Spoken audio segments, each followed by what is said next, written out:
It's funny you say horse because I just got finished watching Sorry to Bother You. I don't know if you've seen it.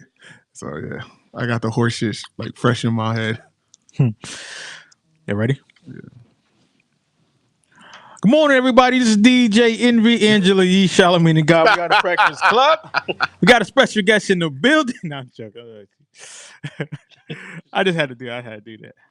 Welcome to another edition of Don't Shoot the Messenger podcast. I'm your boy, Professional Sutton. And I'm your boy, Chris G. It's your boy, The Ruck Report. So before we begin the show, I just want to say that this show was brought to you by WYBC, home of the Juan Castillo Show. You can catch that every Monday through Friday, 6 to 10 a.m. I'm up there as well. But definitely, shouts out to WYBC for being our official sponsor. No doubt. Don't Shoot the Messenger podcast. It look good on the screen back there. That see that? Look good on the screen back there. See that? How's everybody doing today? Zoom into that real quick, though. Zoom in? I got you. Good. I got you. Let me see. Let me zoom in real quick. Who see that? Matter of fact, who's our sponsor again? WYBC. Well, I'm sorry. Let me start off. 94.3 WYBC, the rhythm of the city. I was waiting for you to say that, Chris. I was waiting for you to say that part. I was waiting for you to say that part. Yeah. Tom Gully said the show is on at 12:30 p.m. Eastern. The E stands for eventually.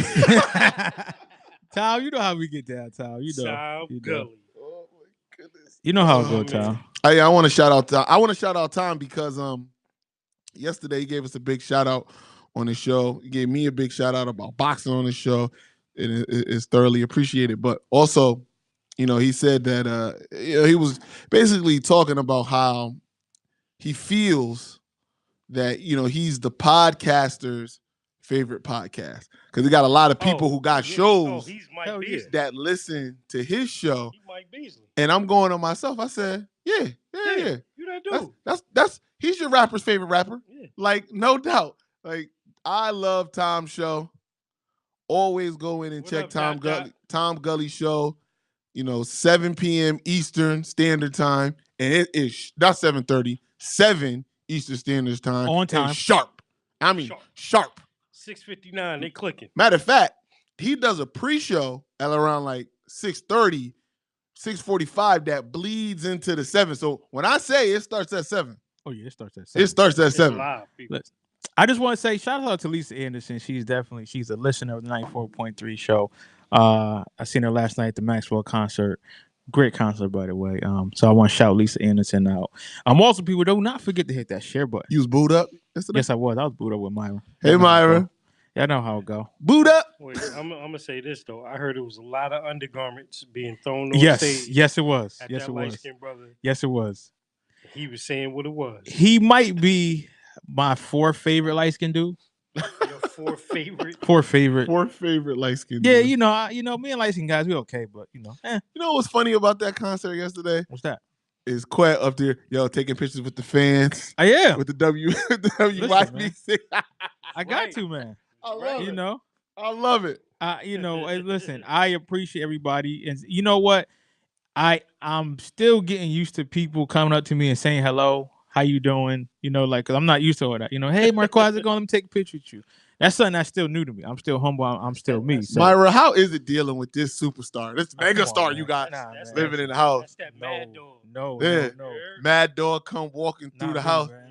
Myra running up. Do you want your slippers, Big Daddy? You stupid. Listen, man. See, these guys start trouble all the time, man. So, Chris, what you saying is it was another Maxwell concert at the house. Oh, I know it. Got back. Let me tell you something. I know when they got home. I was asleep. Yeah. I was asleep. Sleeping there. See, Dot don't know that TD nickname. Yo, you saw what Tom said? Yeah. Tom said people are starting to come up to Marquette because they think he's Cornell West. Yo, Tom Gully. Yo, I got the little grades in the beard, though. A little gray. A little gray. Yo, if you had the fro. Ooh. Listen, I'm about to go die later, yo. Gully. See, my baby said, however, he stay humble, though. So, I mean, Tom Gully. I'm still humble, man. Always comes through. Spoken like a woman who got some last night. Yeah. How about this morning, though? I'm just saying. See what I'm saying? I'm just not joking. Stop it. Stop it. Oh, I'm just not joking. yeah, Stop it. exactly. Stop it. Exactly. Stop it. Exactly. So, Somebody was hitting that note. woo, woo, woo, woo.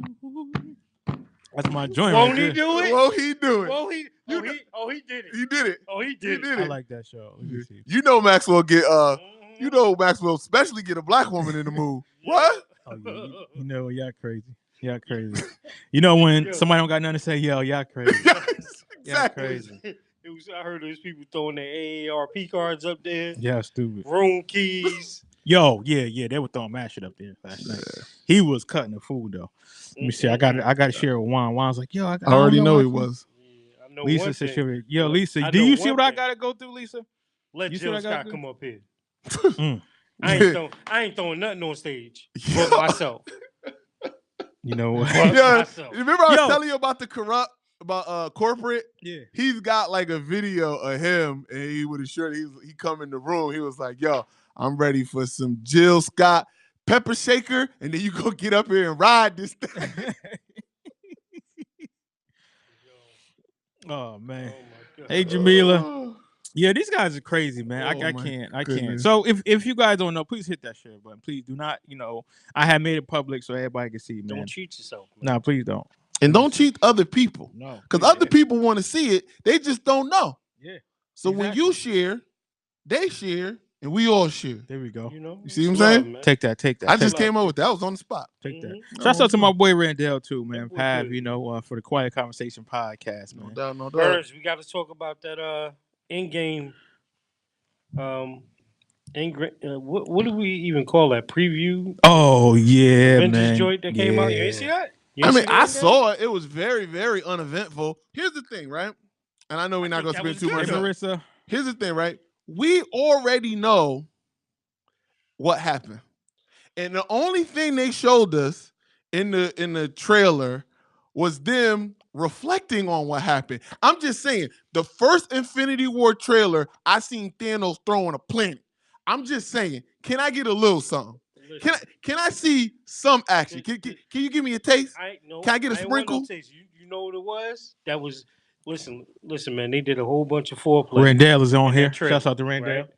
In his armor on that stake, They or retired whatever that it is shit. that he walked. Yeah, let me let you know how this jersey hanging up right now. And then Ant-Man pops up. Here's the thing, right? Come on now. The Ant-Man thing was significant only because of how Ant-Man and Wasp got left off. I understand that. I didn't feel any kind of way about that. Cap shaved the beard. Come on, son. And I was cool with everything they showed other than the fact. Can you give me a sample though? Can I get a taste? That's How about a Avengers 4, swallow? right? That's Avengers 4, A right? corner? Mhm. Something. Sip. Randall, help me out here. Only thing I'm saying is I just wanted to see just a little preview of something to get my juices going. That's all I'm saying. Well, swallow and shut the fuck up. Basically, See, right? Tom, that's what I'm talking about. Tom, you got hype when you saw the uniform hanging on the stake. You got hype. I got hype when I saw the Infinity Gauntlet still burnt out on his hand. Oh, I'm like, that's- oh, he ain't even take it off. All that stuff is cool. Just give me a sample of what I'm gonna see. That's it. Listen, I'm gonna see. Everybody gonna see it anyway. It's not like if you show. Here's the thing: we know that you have to go into the past Kim, to what's fix the going future. on? So I understand why they only showed us Mhm. present day, because then you would show the plot. But everybody knows that's the plot. Okay. Everybody knows that you're gonna have to go back. Listen, so we know that ain't no that problem. Scarlet hair is Ain't no gonna be problem. different. We know the reason that. Ain't no problem. Ain't no problem. Skip.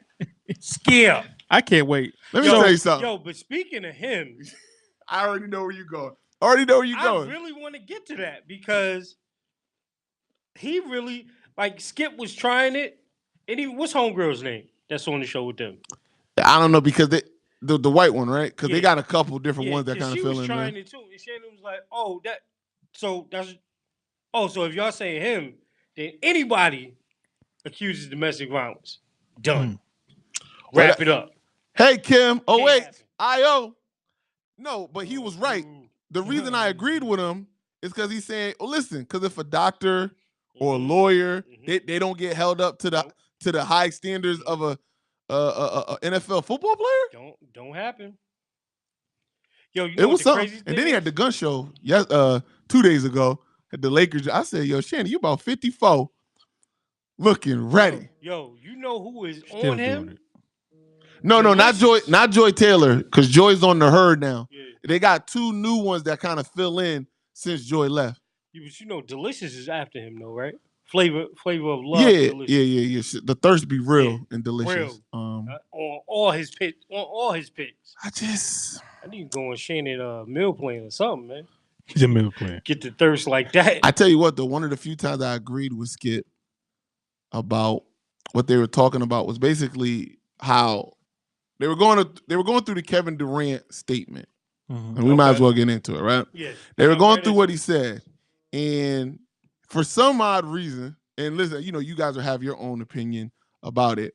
But for some odd reason, Shannon couldn't see why Kevin Durant sees a lot of LeBron fans as fanboys that always praise everything he does and don't criticize it. Now, maybe Shannon couldn't see it because Shannon is one of the fanboys. It's one of the boys. But I was surprised that Nick Wright could see it and Shannon couldn't. Or maybe Shannon just chose not to, right? Maybe Shannon just chose not to, but that Nick Wright actually said, I kind of get what he's saying. Nick Wright is an idiot anyway. I mean, normally I would love to agree with you, but he shows some clarity, some moral fiber. Like I just some gumption. Yeah, like I just it's hard. You hard pressed to see a LeBron stand have this like. Is your finger all right? Is your finger okay? I got. What's good, Trey? Call me Mr. Sag. Yeah, you stupid. You went to hide. You know Chris, what I'm talking Chris, about. you know what? I can't stand you. Somebody cut his bike off. That's my bad. That's my bad though. Yo. Mr. Sag is my boy. But anyway, that's true. You rarely get to see them talk just from a real level with LeBron. That it would be hard for a superstar to play with LeBron because if you play with LeBron, one, you got to check your ego because he is the better player for right now, for the time being, and also if you play with him, he doesn't do anything wrong, and you did something wrong. That's obvious. Exactly. And the point. No, and I get what you're saying, but in the point that Kevin was trying to make, maybe didn't use such great words. I thought he could have used a different word than toxic. But the point he was trying to make was that if you play with him, you better be ready to catch all the bullets because he ain't catching none of them. Not in the media. He not. This so-called evolved Kevin Durant. Yeah. Why you tell me I got the Ray J going up here like this one? Oh, you got the Adabisi? Yeah, right. No, you got the Adabisi. Yeah. You gotta rock that thing, boy. Definitely do. Ain't nobody on the yard messing with you. Listen, Yo, let me get some cigarettes. Let me get that fruit cocktail. You know what, Tom? Nasty Well, nigga. you know what? I will have to agree with you again. I'm not a LeBron fan. I'm a LeBron fan. Let's get that right. But I do agree with you. It seems like whenever LeBron wins, he did everything. When he loses, look at these motherfuckers. Like, they ain't do nothing. You know what I mean? And so it is. It's only one person I think that's critical of LeBron, sometimes to a fault. But to me, there's only one person in the media that's critical of LeBron, and that's Skip. It makes him look kind of crazy because he got to go and then it's also crazy because he's so much of a D writer for Tom Brady. But he's really the only person in the media that I can think of. Yeah. Other than when you start comparing him to Jordan, then that's when you could get other people out the closet. Right. But to just be critical of him in situations, Skip's the only dude. He's never really had. Hey, Ash. Like, people can say it's hate on LeBron, but he's never really had to go through the critiques that all of the other players that came up with him went through. He hasn't had to go through what D-Wade went through. He hasn't had nowhere near what Melo went through. Chris Paul, Chris Bosh. I mean, the list goes on and on. He's never had to experience that piece of it. What do you mean, like, piece far as? Like, listen, you could say, like, the years in Cleveland, right? Those were, he was developing into what he was becoming. But If it Dave, was what up? if it was Melo during that stage, or like say Melo when he was with the Knicks with the same kind of supporting cast, oh, he should be better. You know what I'm saying? Before he got down there with D Wade, can D Wade carry the load without Shaq, or things like so. Just like Chris Paul, right? We haven't really, and I think it's a slight sometimes, but nobody ever really talks about Chris Paul as a real winner because what does he really He want? hasn't won. But he's an NBA darling, so to speak. Yeah. In terms of Yeah, his point guard, his star status, and everything. Like I would you agree. never get the criticism that all these other stars get. You know what it was So- for LeBron? I was talking to Randall about it. What's up, Lewis? I think that what LeBron did was he capitalized on the marketing, he capitalized on the media. So I think that a lot of people they love LeBron from the get-go. Well, it's well deserved. It's Right. There's no reason to not love LeBron, but it's also at a certain point. It's like, yo, fam, he not perfect. Yeah. And that's like what you gotta call a spade a spade. Yeah, so yo, listen. Most of the time he's great. Sometimes he's not, and it seems like a lot of the media don't want to chastise him. Yes. Yeah, when he's When not, it's needed, it's okay. Right. but Like- they'll do it to other players. But Chris Paul, for some reason, kind of escapes that. But but going back to him, like the point I'm making is specifically the Dallas series, right? Right.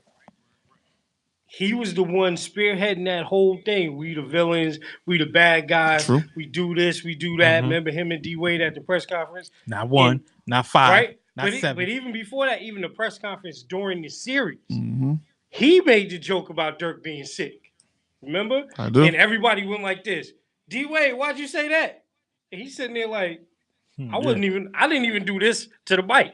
That was him. Now listen, D Wade though, different breed. He all the way me. Okay, like he from there.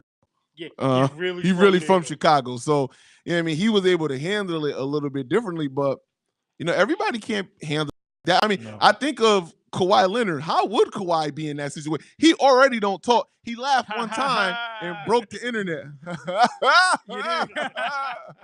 They like, yo, literally everybody was like, I can't with this dude. So like, if he was the Robin to LeBron's Batman, how would that work? How would it work if it was Kevin Durant? We've kind of already seen him, how he handles everything in Golden State.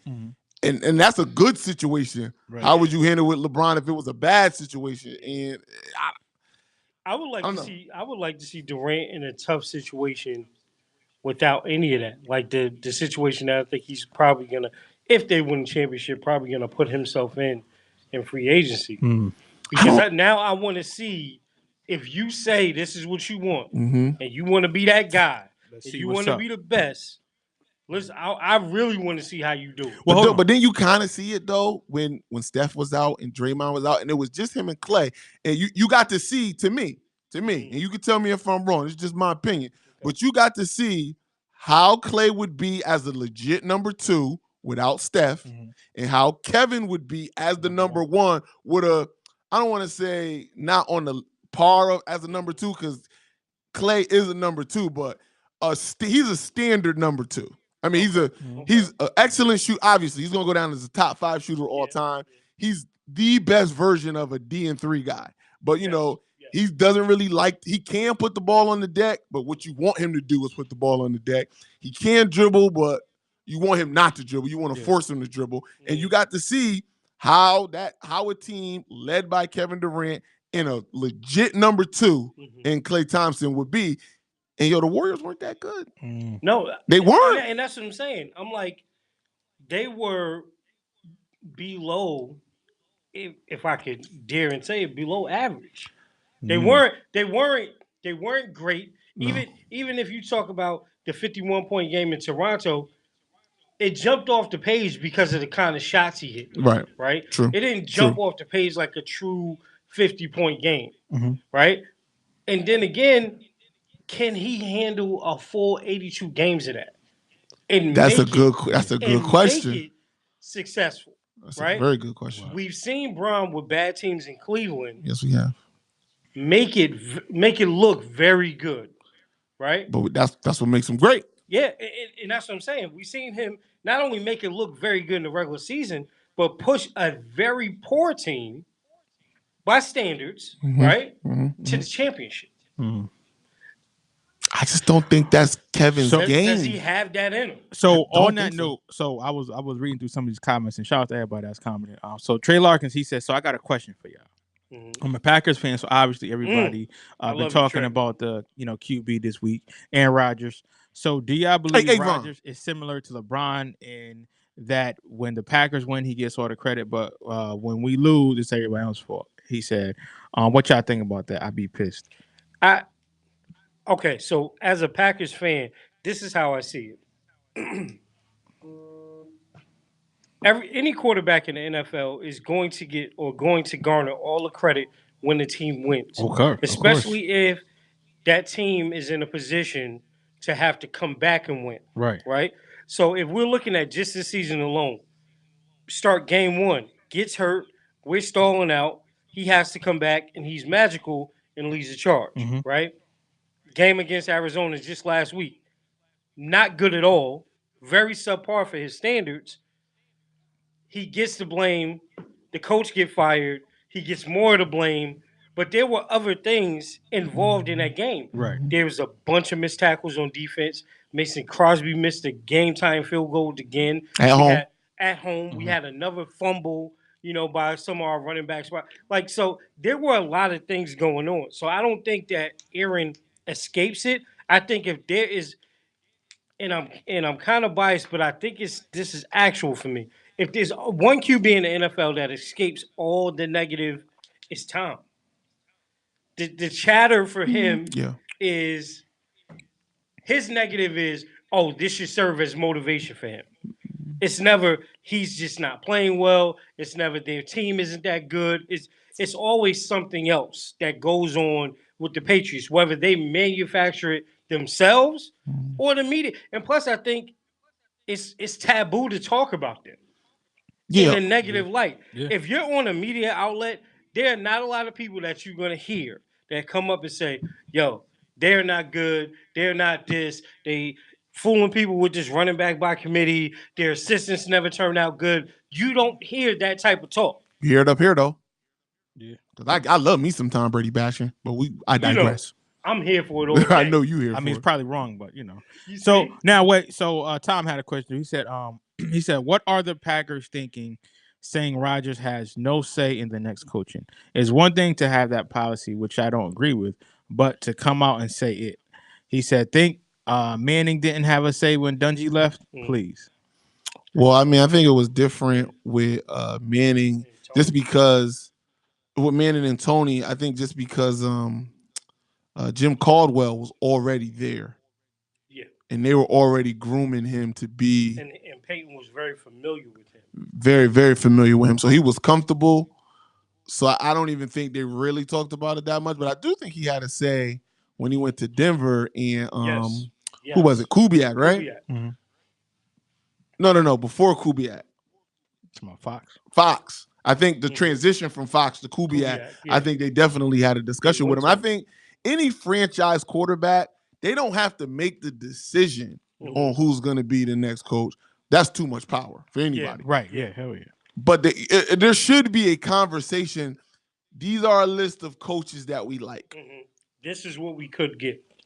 What do you think about these coaches? Just give us your opinion on each. Now, maybe it will take some of your input into deep consideration. Maybe not, but we definitely want to know where we're at with how we're thinking about the next coach and how you're thinking about the next coach. You know what bugs me out about the whole conversation with that? I was watching. There was another podcast with Raja Bell, and I forget the other guy, but they were asking Raja Bell, and he was saying no, he shouldn't have any say in it. He should just be able to play and do whatever, right? Green Bay, for whatever reason, has since Aaron became the starting quarterback has turned the corner in terms of how they did things, right? Brett Favre never had. I would just go as far as to say I don't think Brett had a conversation with anybody saying, "Okay, I want that guy." I think there were people that they had, Mike and all these other people that came after Sherman, even getting to McCarthy, right? I think it was just that was the Packer way. But one thing that I think Brett had a say in, and I think it's what Aaron needs to have a say in, who else is playing around me? Mm-hmm.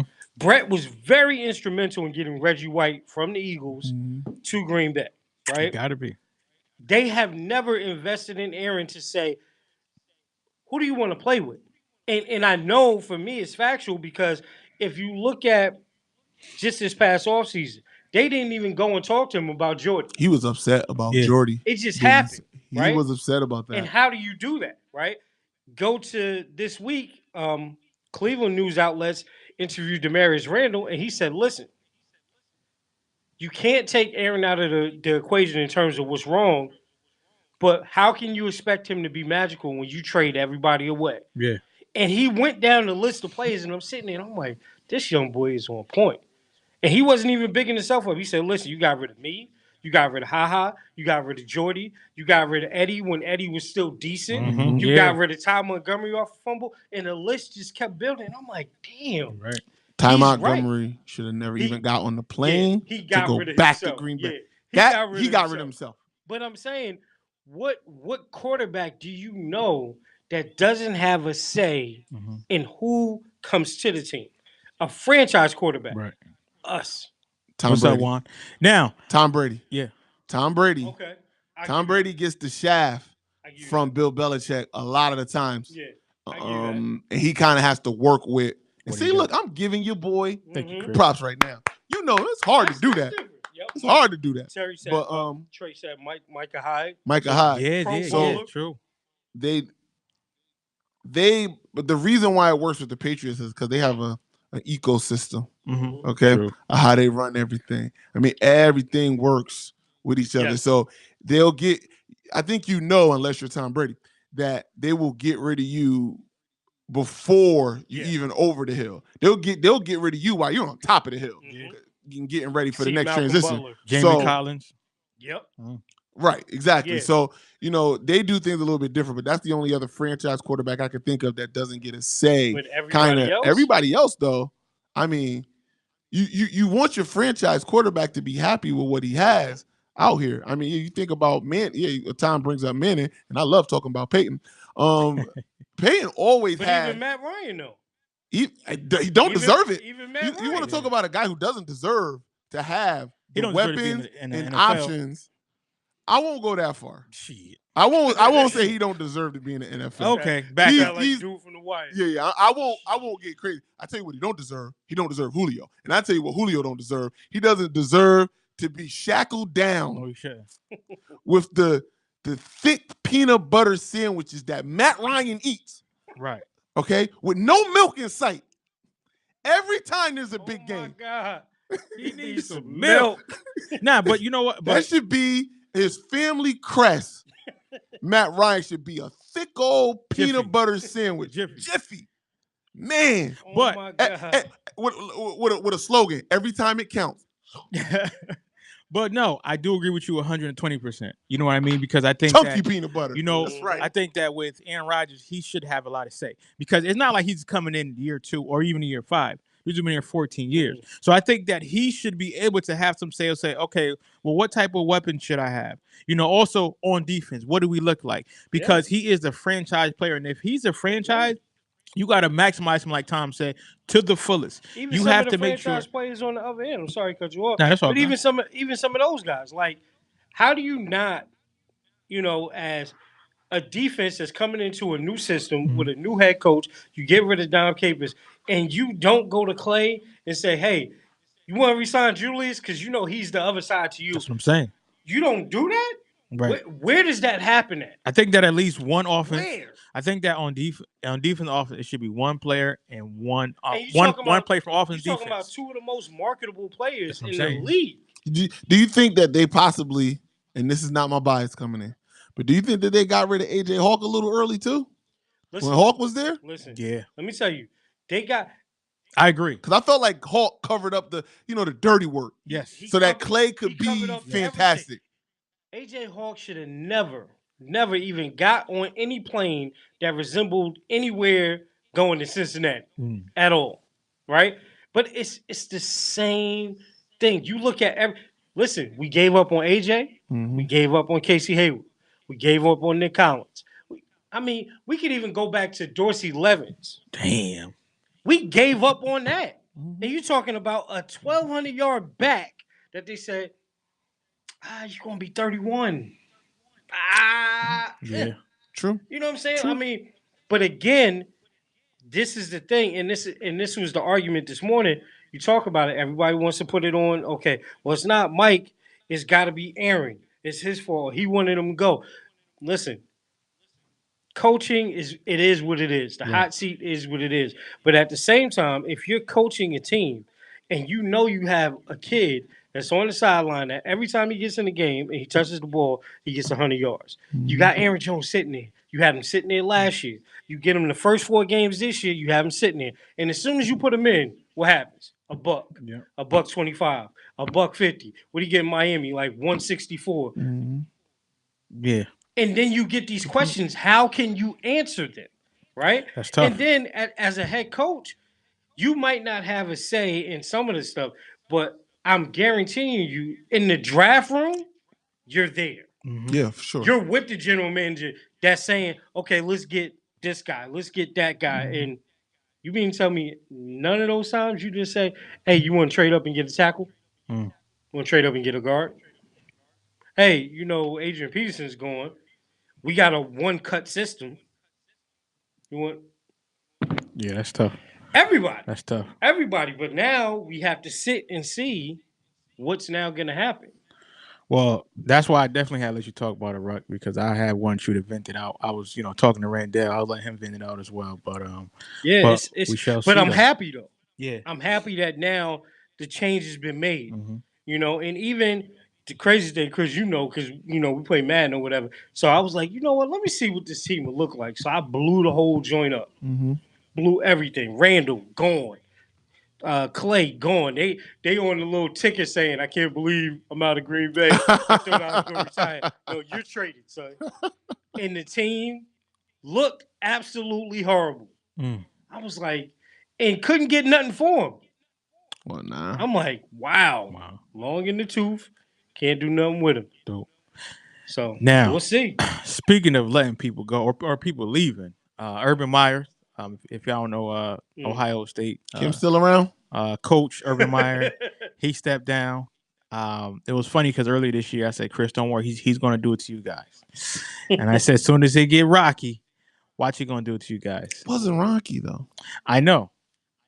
But he sees something. It's something that he sees. I hear people saying that, and I honestly, I really do believe that old boy is sick. Yeah. I really believe it. The only reason I say that, and it's not because I'm a homer, but I do, unlike most people, I do admit I'm a homer. Okay? Duke, Ohio State, I go hard. Pause. But I honestly, from people who know him, and I'm only going off of Chris Carter, who I guess is really, really close with him. Used to be his wide receiver coach when Chris Carter was at Ohio State. So, he was in fear that Urban Meyer was going to literally die on the sideline. That's how much, the cyst that he's got in his brain is affected him. And I guess stress is like the worst thing for it. Yep. And I think just being a coach anywhere is stress and stressful, especially when you lose to Purdue by 29 points. But I digress. But I can understand why that would be stressful. Well, we got 2 comments, and I want to shout out to everybody that tuned in. Raymond B. Bennett, shouts out to you. He says, when you made that comment about Urban, he said he see probation. And then Tom said, Urban Meyer has this rare heart condition that only affects him when things get dicey. That heart belt strong when things are going well. Shouts out to Phil Plummer. I'm just saying though. Listen, I can't fault people for thinking that way. But I just want to I understand about what happened with what's his name? Mike, was this Mike Smith? What was his name? The guy Zach Smith. Yeah. I understand about everything that happened with Zach Smith earlier in this year. Nobody didn't start bringing that up until right now when he quit. Make sure you hit that share button, please. Ohio State is currently 11-1 going to the Rose Bowl. Right. I mean, we didn't make it to the national. We didn't make it to the playoffs, but we were literally it was us and Oklahoma neck and neck Yeah. at Right. the end. Yeah. They just happened to be ranked ahead of us before we got to that point, so they got to, and it was richly deserved. They deserved to be in over us. So I wouldn't say that things were going horribly wrong in Ohio State at 11-1. You got a superstar in Dwayne Haskins Jr., who's going to be at the Heisman, ceremony tonight and get robbed, I'm sure.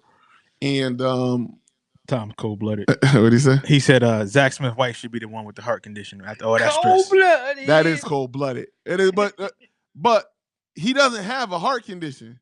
It's a cyst in his brain that to relieve the condition, he would need that the doctor has to like drill in his head to like relieve the pressure of the cyst.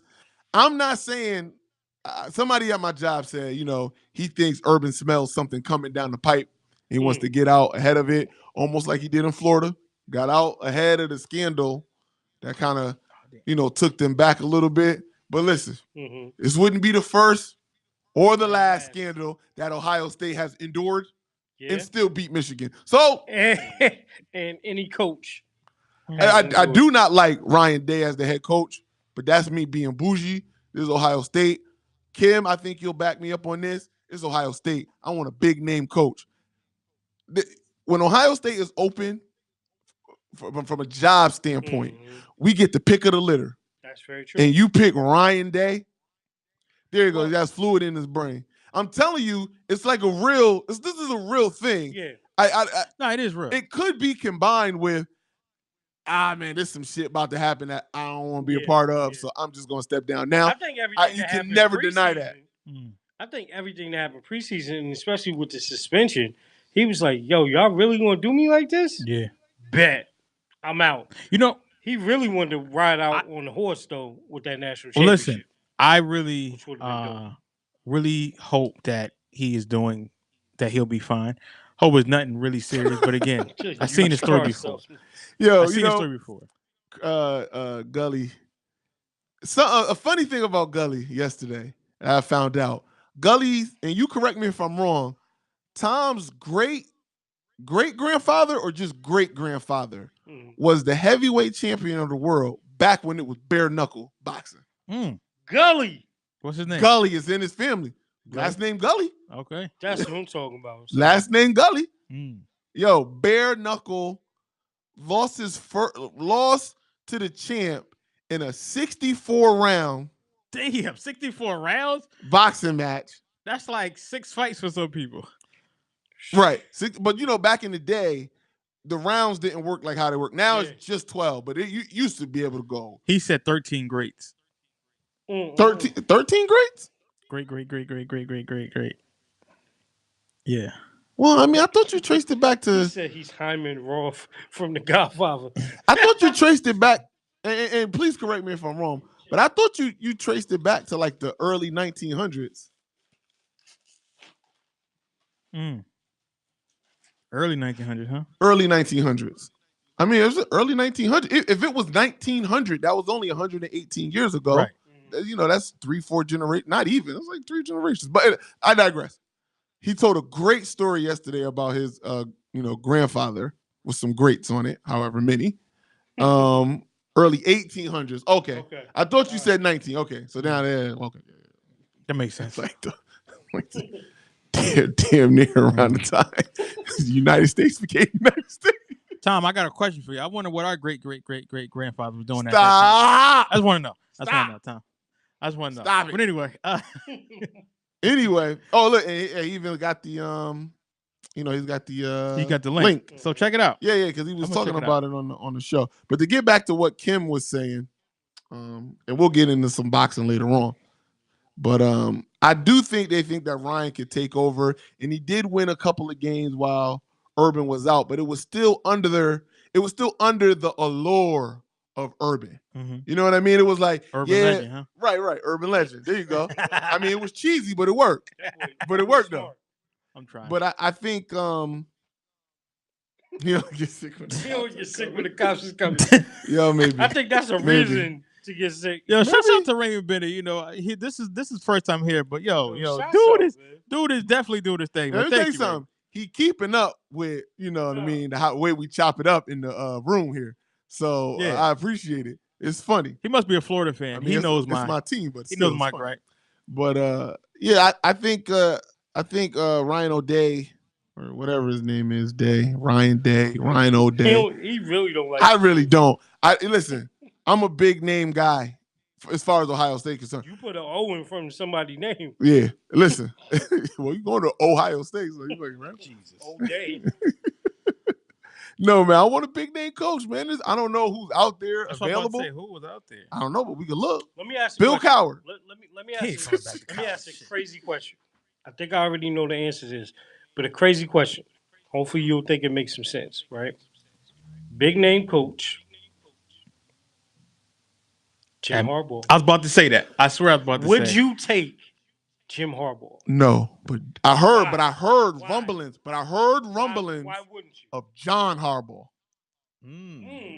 Because listen, if the Ravens don't make the playoffs, which they might not, they might not, he's probably going to get let go. And I can see John Harbaugh coming up, the OH, and the battle of the Harbaugh brothers continuing. Oh, that'd be dope. That'd be dope. You talking about selling himself? Huh? You talking about marketing? Come on now. Fuck Ryan Day. Get him out of there. And then he beat his brother again? Wow. Listen, Jim, to me, and this is just me, once you touch Michigan, you can't come back. You're tainted. Okay? You're tainted. How about Bo Schembechler, though? How about Bo Schembechler, man? Bo Schembechler, though, was Ohio and went to Michigan. Yeah. But listen. Bo was Ohio. I know, I'm saying, though, but, you know. But that's them. That's how they roll. Right, that's why we don't fuck with them. I know you said he tainted, right? But if you're talking about a coach that can manage the big name school and he's doing a great job of attracting the big name players. Who's that? Jim. So why wouldn't you take him? Why wouldn't I take him? Yeah. I know it's the hazing, the blue and all that stuff or whatever, but seriously. My serious reason is just that. Is he from that team up north, and we don't touch him. Matter of fact, I'm watching Barstool Radio. I'm watching the Barstool. I don't know if you know, but this week, this guy they got a guy that like he goes to all these pizza places around everywhere. Yeah, he went and he visited in this order. He went to Modern, he went to Pepe's, he went to Sally's, and then he went to Bar, and he tried all those pizzas. And we were getting great reviews until we got to Bar, and I would have told him not to go to Bar. Yeah, you just messed up everything going to Bar, but that's a different discussion for a different day. So I'm listening to him. Henny Bub, shout out to Henny, put me on to him. I'm going, yo, this guy is funny. This guy is good. I mean, obviously, I'm loving that he bigging up New Haven pizza, but I'm like, yo, this dude is funny. He goes, Joe, he went to Michigan. Fuck him. I'm good. I'm good. I want no parts of it. He said, yo, you gonna stop watching it? I said, I don't give a fuck what this guy does anymore. I'm out. It's something about people who like Michigan. Hey, Monica. Or fucks with Michigan. It's something that it tears me down to my core. Why? Why do you like them? What happened in your life to make you like Michigan? Chris, you are hardcore, man. For real. You're hardcore. For real. You're hardcore, man. Kim, can I get an OH? Oh, Jesus. Now, I will say this. I would like to have seen Ohio State instead of Oklahoma. I definitely would like to see that. Yeah. Because I want to see more Haskins. Me too. I want to see more Haskins. I think that kid, man. Yeah. Here's another thing, and I know I'm jumping off topic, right? But I thought this was a very interesting barbershop conversation this morning, right? So here it is. How do you guys feel about reclassification? In high school or? In high school, in middle school. Hate it. Wherever. I don't talking about like when high school players. High school and middle, because from what they were taking, the information I was given today is now reclassification is even happening in like middle school. That's stupid. So they're saying like, oh, you're 10 and you can play with the 12 and 13-year-olds. So I'm gonna move you up or either keep you back. Now I don't mind the moving up part. I think that the moving up part is fine. I think that competition breeds success. But Mm. when you got a 13-year-old playing against 10-year-olds, I think that's just crazy. Does it hurt Yes, it does. the kid? Yes, it Possibly. does. Yes, I it mean, does. depends. It could I mean, it could either catch him up to speed, Hmm. and then you can move him to his appropriate situation, or he's not on that level and he needs to play back there because he ain't that good. Okay, so here was a specific situation. So one of the kids that we're talking about, right? Reclassified a couple times while he was in high school. Wound up going to a big program, right? He's currently a sophomore. mhm. Is about to be 21. Now, for college players, you reclassified now. You're a sophomore. You're this age. Does that put you in a different position, given the fact of how many people we have seen that were full-term college basketball players drafted in the first and second round in the NBA? I would say it doesn't hurt at a college level because to me, But if you're trying to go to the league, here's the thing. I think if you're 21 and you're a sophomore and you weren't able to be one and done, you ain't probably not good enough to get to the league anyway. mm, And plus, I think that it's a false sense of hope because again, if you're playing with Sorry, younger not sorry. players, but Sorry, not no, sorry. but that's true because if you play with younger players, right? And of course you better than them because Yeah. again, one, less like genetically, you are freaking older, Mhm. so you're said maturing over. 35-year-old freshman. Also, you were able to be in that program at least 2-3 years, in advance. So now you have the jump on these kids. Yeah, true. So now when you play with people that's your age or that's better, your how you play is definitely diminished because it's false. Because now we're like, yo, what happened to this guy who looking good? He's playing against fucking 12-year-olds and he was 16. So I think that if you start to have that now, as time go on, if we start to see that, I think that what's going to happen is, and it's going to be set, you're going to have that playing field even because a lot of people are going to start doing it, and it's going to look crazy at times. But then I think that it'll diminish, and then you'll start to see just average ball. Yeah. I know. I see. I telling think you. it's always going to level off for the simple fact that 9 times out of 10 it's going to level off because it might be beneficial to a very select few, Yes. but for the vast majority, they aren't good enough to probably even compete. Even if they're 13, they're probably still not even good enough to compete with the 10. They're probably they're good enough to compete with the 10s, but they're not good enough to be exceptional with the 10-year-olds. And as you move up further in ranks, even though you're starting further down, even though you're older and you're playing down, you're still either on par or below par of the current level. So your age won't matter because your skill won't match. Exactly. You see what I'm saying? So because you got to remember, there's 19, 20-year-olds in the NBA that do very well. Yeah. So, I mean, to have a 21-year-old in college, I mean, you might have the smarts, but you might have the experience, but the talent and skill level I don't think the won't be a big 19 to 20-year-olds that are in the NBA do well that are from here, from the States. I think if you look at Porzingis, if you look at Doncic, they've already been pros for some years. And they've been playing with grown men. Even Ricky Rubio, to his credit, was very young when he came here, but he had been a pro for like 6 or 7 years. Freddie True. Prior But appropriate to coming age, here. though, and it was beneficial that he was playing with people ahead of him. Yeah. Because as you can see, Luka Doncic up in here blocking King James shot like it's nothing, staring him down and everything. All right, let's move on. It's my house, son. Okay, Chris. You in Dallas now, okay? I'm just saying that. Wait, so I just want to read some of these comments. Yo, listen, Raymond, man, please, do like the page, man. You do it. He's definitely. He said 35-year-old freshman, and he said this ain't baseball. And then he said players. So you asked him who does that. He said players from Latin America. He said, how old are you? I'm 13, but your birth certificate says 10. That's true. Danny Armante. Yes, every Latin player that comes. Well, Freddie Adu. Yeah, that's the one I was about to think of. But I also think of too. It can be a benefit for some people. Like I think it was a business move that Marvin Bagley made. Well, right, because he reclassified to go up. Yeah. So he classified to go early because he would have came in, and think about that too. comes into a Duke squad with him, Cam, RJ, and Zion. What? Woo! Man. That would've been But dope. maybe you're not number one. Yeah, maybe exactly. you're That's what I'm not vying thinking for is- the number one, that's number what I'm two thinking it's a spot business at decision. that thing because But I'm thinking some of these kids that do it now that are in high school,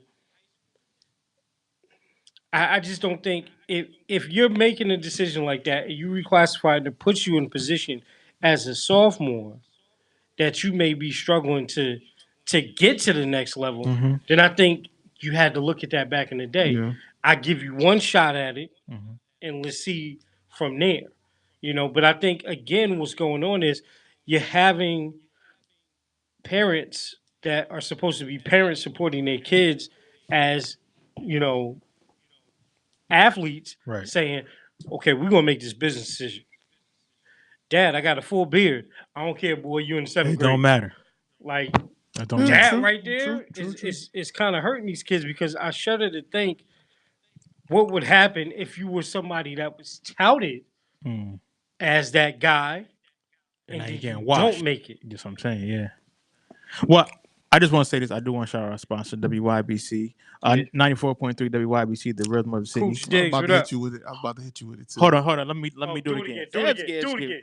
I want to shout out our sponsor, 94.3 WYBC, The rhythm of the city.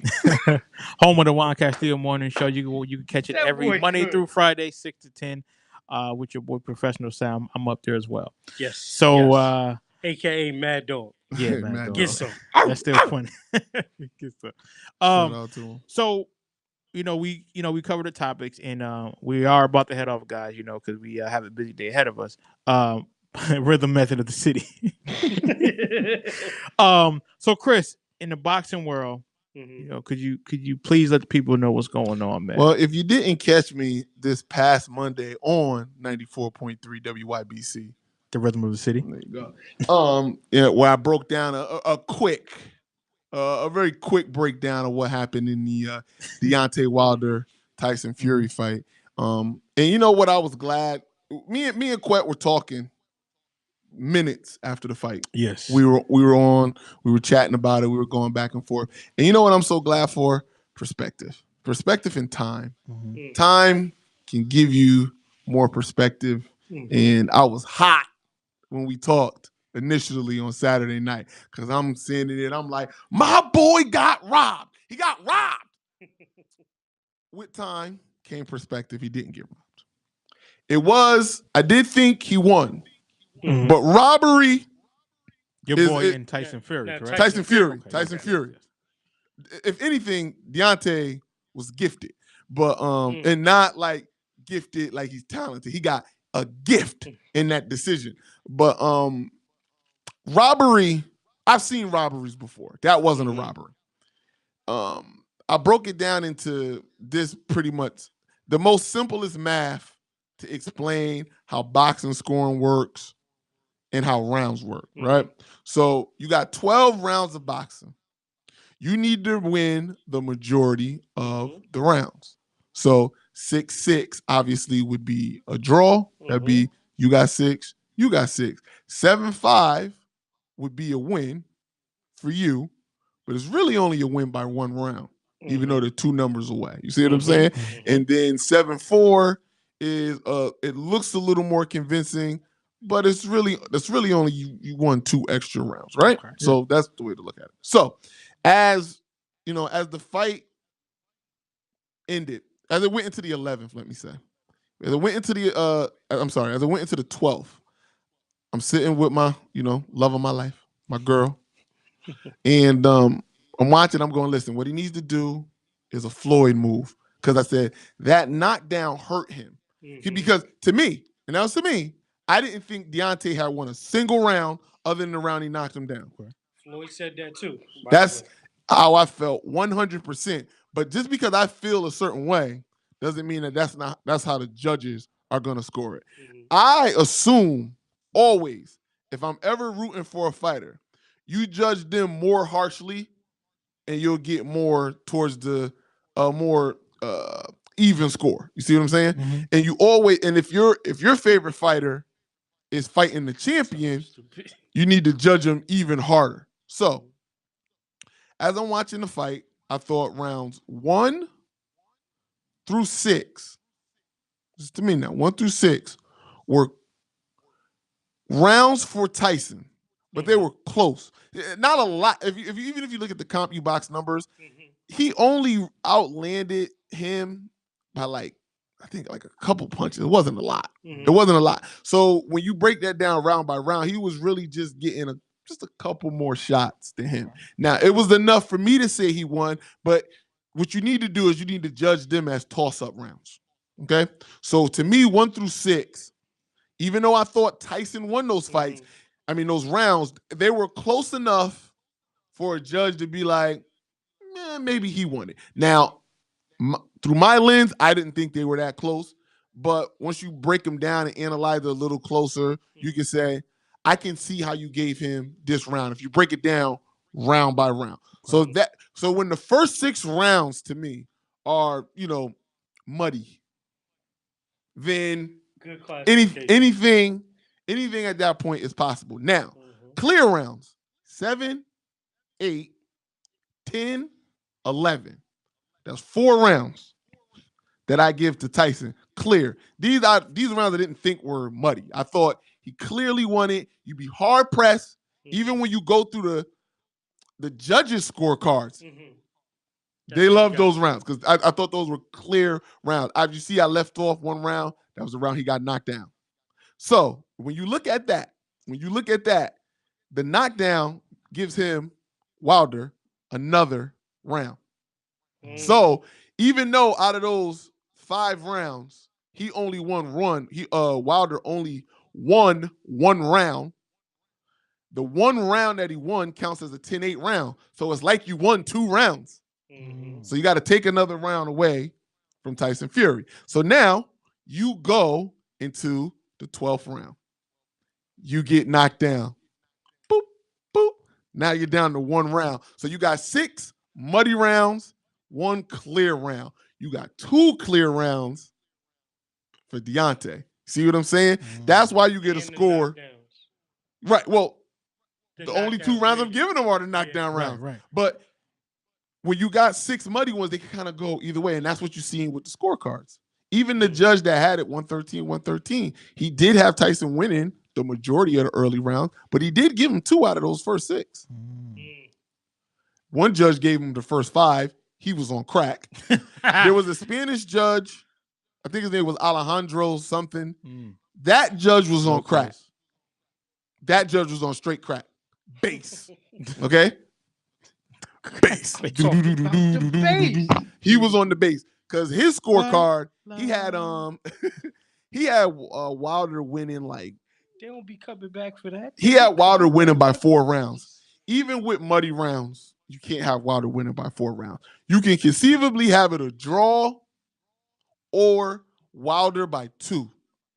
It's the widest margin you can have it. Sensibly and logically. And that's with the 2 10-8 rounds. Oh, Tom said Alejandro Cantasillo. Yeah. I told you his name was Alejandro. Cantasillo. Yo, Tom is an idiot, son. You know what? It took a while for it to catch on. Cantasillo. I'm telling you, I think that's close to his name. Anyway, you can't have it 4 rounds for Wilder. In any metric from all of the other unofficial judges that were around ringside, all of the boxing publications that scored, even the ones that had Wilder winning, the biggest margin was Wilder by 2 rounds. Which means they had to fight even going into the 12th. He scored the knockdown. That's 2 points. Boom, there you go. That's it. Raymond said it used to be 15 rounds, now it's 12. How about that? Well, here's the thing. Some of the last 15-round fights that we saw, people was almost dying out there. If you remember the Thriller in Manila 15-round fight, if Joe Frazier quit on the stool and Muhammad Ali was like, I'm glad he did because I was close. Man, it's hard. 15 rounds. You see boxers today, that's why they work them the way they work them today. Back in the day, man, they'll throw you in there. Boom, boom. You just, first fight, 20 rounds. Go ahead. Now what they do is they work you up. You go 4, you go 6, you go 8, you go 10. Okay. And then once you become and then 10 is the marker. The only time you fight 12 is when a belt is on the line. You get the championship rounds. But that's why you work a fighter up to that. And even then, some of the more well-conditioned fighters struggle in the 12th round, man. It's Hey Candy, what's tough. up? Raymond is he is on him, boy. He horny, said the judge got paid $10,000 in pennies unmarked. I knew it. Yeah. As Tom brings up his great grandfather who fought a 64 rounder because it was crucial. In prison. Yo, yeah, I forgot to mention that it was in prison. Jesus, that bare knuckle fight was in prison. But back in the day, yeah, they would if you was in prison, wasn't like the guy he was fighting like a money launderer, or your grandfather was in for like money laundering or some type of criminal activity, and he was fighting the guy that he owed or something like that. It was like a crazy story that was like, only the illest person I know, which would be Tom Gully, can have a story like that about his great grandfather 13 times removed. Right. And you go, there's no bullshit in that story. Nope. And because the way, even the way, all facts. I'm getting all off topic of this fight, but the way Tom Gully can even narrate and tell a story, he brings you, when he tells you a story or he breaks something down, you might as well sit down because he's taking you on a ride. You're gonna feel every bump in the road, every turn, every swerve. Boom, boom. Yes, Wilder did lose. Yes. But anyway, to get back to Wilder and Fury. So once you get to the situation where the last 5 rounds, they went 3-2, but one of the guys who got the 3-2 had 2 knockdowns. So it's really, 4-2, really 4-1 from a scoring standpoint. And the other 6 rounds could be debatable. That's where you get a draw. That's where you get one judge seeing it. So when are we getting number 2? Soon. Because they definitely won't do that. Well, here's the thing. Fury is way more skilled. Something that we talked about. No, something that I talked about for months is how much more skilled Tyson Fury is and was in that fight. Facts. And the world, remember, and Quet will attest to this, when I was telling people Fury was gonna win, people was looking at me like I was crazy. Was they not? Yeah. Because everybody loved Deontay, and I'm going, he can't box. Yo, facts. If you he don't know nothing about boxing. Even if you had an inkling of boxing, you knew that Dante was like he's really unpolished. Facts. Even if you like, listen, I ain't trying to discredit the guy, but I'm telling you, man, like that's not gonna work with someone who got a little more skill than he has. And then you start to see it. So it's like, damn. As I said, somebody said Fury is Holyfield and Tyson was the Wilder. I wouldn't go that far. Yeah, I don't know if I would go. I mean, as far as this match, yes. I see what he's saying. In like an overall skill standpoint, I still don't think Wilder. But Tyson was on drugs though. It was, Tyson was really on drugs though when he fought Holyfield. He was damn near. Cocaine is a hell of a drug, man. He was a little, he was a little coked out. Yeah, Wilder punches he was on that Robin Givens. Yeah, Tyson. Wilder punches similar to Tyson, but he don't punch like Tyson. No, he punched very. He's a knockout guy like Tyson, but he not Tyson. But Tyson made it look. It was an art when Tyson did it. Compact. Like when you look at Tyson, and again, I was talking to Chris. Thank you, man. We definitely appreciate it, man. Boxing is the new wrestling. That could be it. That's true.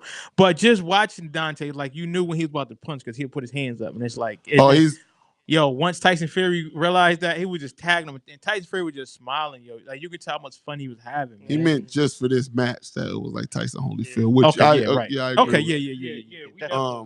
Because the thing with Wilder that people, I broke it down on 94.3 is his main power is in his right hand and a straight right hand. Yeah. Now, what did you say though? What was you saying about that he got redemption and salvation in his hand, and that's what he needed, right? Yeah. He got that radio right here. Redemption and salvation in his hand. Love. You gotta have that hate. Well, listen, I mean, that's what I said. I said the salvation came in the 12th because even on all the scorecards, Going into the 12th, True. it was either tied or he was losing. Mm-hmm. So that salvation Mm. saved him. But There you the real power, the scary power, the knockout power is in the straight right. The thing that wobbled. Now, I know when he was falling, he caught him with a left hook as he was falling, but the thing that was making him fall was the straight right, because that's where his power is. The difference between him and Tyson had power in a right uppercut, a right cross, a left uppercut, a left cross. He had power, both hands, all kinds of ways. And don't get caught with a hook neither. Yeah. You get one of them Tyson hooks. He said if he fought Holyfield, he'll get knocked out. Hell yeah. Who, Wilder? Yeah. Oh, hell yeah. Hell And yeah. if he fought Lennox, he would Lennox get. would But destroy I him. give Wilder one thing though, because Luis Ortiz is a heavyweight who got power, real power. Now you speaking of age. Now I think Luis I Ortiz, think he's 65. 172 years But he old. say 45. I don't believe it, but whatever. But he took some shots. He from took him. shots from Luis Ortiz. Real He shots. wobbled, Yeah. but he never went down. Never dropped So like it's hot. right. So I said, you know what? He does have a chin. Gotcha. That don't mean you can take a Tyson hit, Yeah. but he does have a chin. But I don't know if you could take a Joshua hit, because Joshua hits really, really big. Vander wasn't a big slugger. I mean, he could knock you out, but he wasn't a huge slugger. He mostly was a beat you down. Fighter. Technical fighter who beat you down, all heart, real deal. And Real deal. Lennox, though, Lennox has some power, sneaky power. Mhm. Because you wouldn't really think of Lennox as a power guy, but he has some sneaky power. Lennox, that's the thing that people discount from some of those heavyweights that we had mentioned a couple of weeks ago. Tom said Luis Ortiz Social Security has 3 digits. I can't believe that. Hey, wait, Tom, his joint is 1, 2, 3. Yeah, hell yeah. You I fucking look old down ass. to see that joint. I can't with him, yo. Tom be setting it off, B. I love Tom Gully, man. Oh my goodness. Anyway, But I can't wait for number 2. number 2 should happen sometime towards the end of the first quarter of next year or the beginning of the second quarter. Now, I will say this, and I'll say this early. If Wilder is still training the way that he's trained for every fight up until this one, I like that, Jello. I like that a lot. He will lose easily, because I think Tyson now has a different blueprint on how to stay away from some of those shots that he got caught with. Because he's Redemption, such a salvation. It always gives you a shot. It's always going to give him a shot. Because here's the thing, going into the ninth round, that's why I said that would be a crazy fight. That would be a crazy fight.